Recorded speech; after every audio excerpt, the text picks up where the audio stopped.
Operations Management Team and the Board of Directors, we'd like to thank Advantage Club for this award.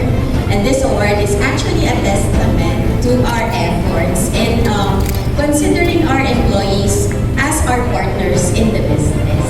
And this is especially meaningful to us for this year since we're celebrating